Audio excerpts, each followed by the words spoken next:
Hi hello അസ്സലാമു അലൈക്കും, എല്ലാവർക്കും നമസ്കാരം. ഇന്ന് ഞാൻ ഒരു സോഫ്റ്റ് പുട്ടിന്റെ റെസിപ്പി ആയിട്ടാണ് വന്നിട്ടുള്ളത്. അപ്പൊ എന്റെ ചാനൽ ആദ്യമായിട്ട് കാണുന്നവരാണെങ്കിൽ സബ്സ്ക്രൈബ് ചെയ്യേക്ക്, ഷെയർ ചെയ്യുക, കമന്റ് ചെയ്യാം. ഈ ഒരു ടൈപ്പ് പുട്ട് എന്ന് പറഞ്ഞാൽ അധികം ബുദ്ധിമുട്ടൊന്നുമില്ല കേട്ടോ, ചെയ്തെടുക്കാൻ സിമ്പിൾ ആണ്.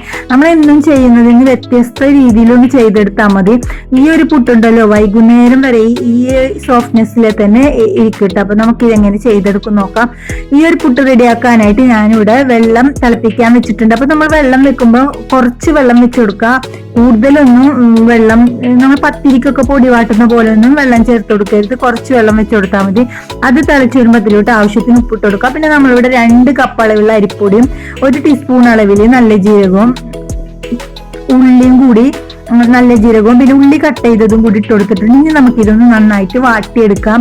വാട്ടിയെടുക്കുന്ന സമയത്ത് നമ്മളിങ്ങനെ നല്ല പൊടി പോലെ ആവരുത്, നല്ല എന്താ പറയാ അധികം വെള്ളം കേറിയ പോലെ ആവരുത് കേട്ടോ. നമുക്കിതൊന്ന് നനച്ചെടുക്കാൻ പാകത്തിലായിരിക്കണം ഈ ഒരു പൊടി നമ്മൾ വാട്ടിയെടുക്കേണ്ടത്. നനച്ചെടുക്കുന്ന സമയത്ത് നമ്മൾ ചെറു ചൂടുവെള്ളം ഒഴിച്ചിട്ട് നനച്ചെടുക്കാം കേട്ടോ. ഇനി നമുക്കിത് നന്നായിട്ട് നനച്ചെടുക്കാം. ചൂടൊക്കെ പോയതിനു ശേഷം വേണം നമ്മളിത് നനച്ചെടുക്കാനായിട്ട്. ചൂടുള്ളപ്പോൾ തന്നെ നനച്ചെടുക്കരുത് കേട്ടോ. അപ്പൊ നമുക്ക് ഈ ഒരു പൊടിയുടെ ആ ഒരു സോഫ്റ്റ്നെസ് കിട്ടേയില്ല, നമ്മുടെ കൈയൊക്കെ ആകെ പൊള്ളി പോവുകയും ചെയ്യും.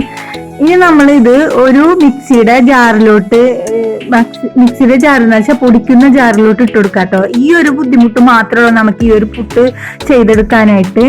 ഇനി നമുക്കിത് നന്നായിട്ടൊന്ന് അധികമൊന്നും അടിച്ചെടുക്കരുത്, ഒരു 1-2 വട്ടം അടിച്ചെടുത്തിട്ട് ഇത് നമുക്ക് ഇതില് ഒരു ബൗളിലോട്ട് മാറ്റി കൊടുക്കാം. പിന്നെ നമ്മളിവിടെ ആവശ്യത്തിന് തേങ്ങ എടുത്തിട്ടുണ്ട്.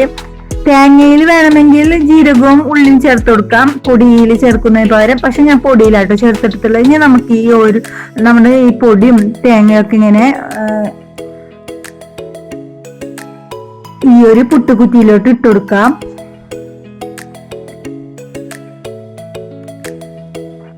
ഇനി ഇതൊന്നും നമുക്ക് ആവിയാക്കി എടുക്കേണ്ട പണി മാത്രമേ ഉള്ളൂ കേട്ടോ. ഇത്രേ ഉള്ളൂ നമ്മുടെ ഈ ഒരു പുട്ട് റെഡിയാക്കി എടുക്കാനായിട്ട്.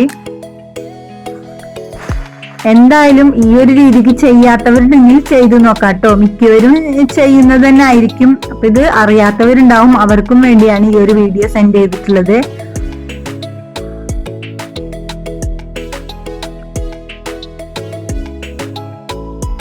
നമ്മുടെ പുട്ടൊക്കെ ഇവിടെ ആവിയൊക്കെ വന്നു തുടങ്ങിയിട്ടുണ്ട്. നമ്മുടെ പുട്ട് ഇവിടെ റെഡി ആയിട്ട് ഇട്ടിട്ടുണ്ട്. ഈ രീതിക്ക് നമ്മളിവിടെ എടുത്ത് വെച്ചിട്ട് പൊടിയും തേങ്ങൊക്കെ ഇട്ടിട്ട് പുട്ട് റെഡിയാക്കി എടുക്കാം. വളരെ സിമ്പിൾ ആട്ടോ. ഈ ഒരു നമ്മൾ ഈ മിക്സിയിലിട്ടൊന്ന് കറക്കിയെടുക്കണ ഒരു ഇത് മാത്രമുള്ള നമുക്ക് കൂടുതലായിട്ട് ഇതിൽ ചെയ്തെടുക്കുന്നത്. പിന്നൊക്കെ നമ്മളെല്ലാം സാധാ പുട്ട് റെഡിയാക്കുന്ന പോലെ തന്നെയാട്ടോ നമ്മൾ ചെയ്തെടുക്കേണ്ടത്.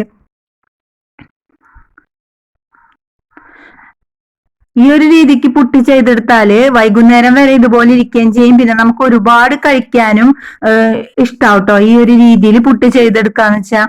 മിക്ക ആൾക്കും പുട്ടിനോട് ഭയങ്കര ഒരു അകൽച്ചയാണ്. പക്ഷെ ഈ ഒരു രീതിയിൽ ചെയ്തു കൊടുത്താല് ആരായാലും കഴിച്ചു പോകും. അപ്പൊ നിങ്ങൾ എന്തായാലും ഈ ഒരു രീതിയിൽ ഒരു വട്ടെങ്കിലും പുട്ട് ചെയ്ത് നോക്കാട്ടോ.